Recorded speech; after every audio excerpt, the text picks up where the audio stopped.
Good morning, everybody.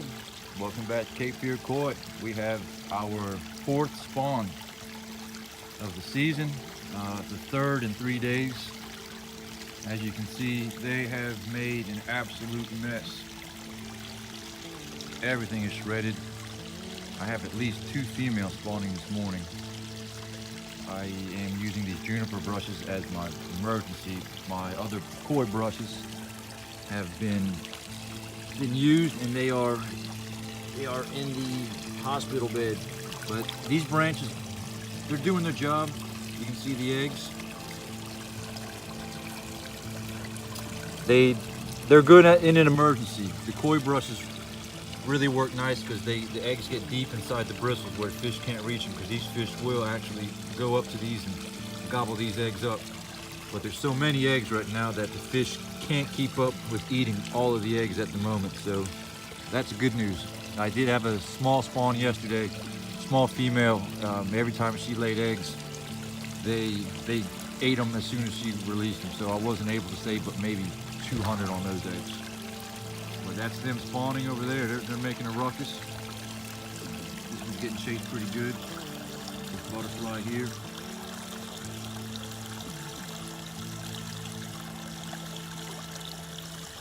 It smells like fish out here, just with all the excessive proteins being released.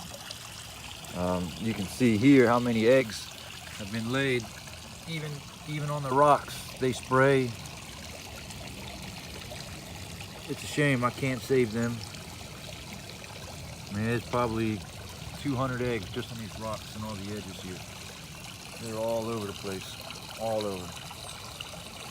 And they're trying to release them on these branches. But this is just my emergency situation.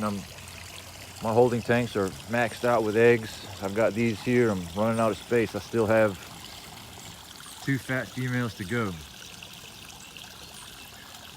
But this is what it looks like afterwards. This is the aftermath.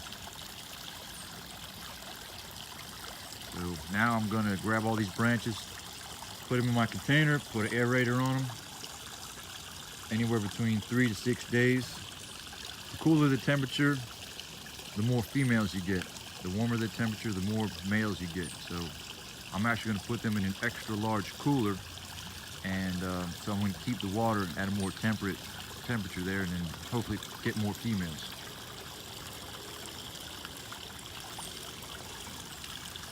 But they've been going a little nuts this morning. I'm kind of surprised they're not shaking around right now. It is about midday, so they've calmed down some, but just a half hour ago they were still making tons and tons of activity.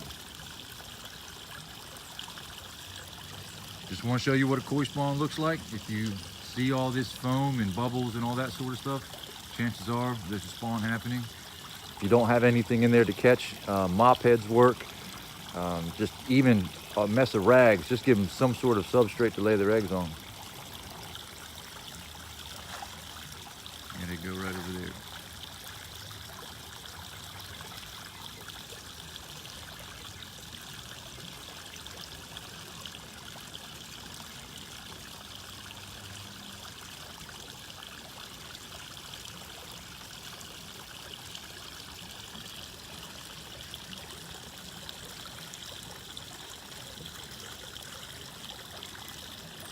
Just want to give you a heads up on one of our spawns this year. If you like the videos, please give us a subscribe. We'd love to have you along. We'd like to show you as the fish progress when they hatch, and I'm going to hatch them out, grow them out, put them in my growing tanks, so you can see the progress on how I take care of them, what I feed them, and what they look like. And it's probably going to be at least a 1-year operation to get them to some decent size. Until next time, we'll see you. Thanks for visiting Cape Fear Koi. Have a good day.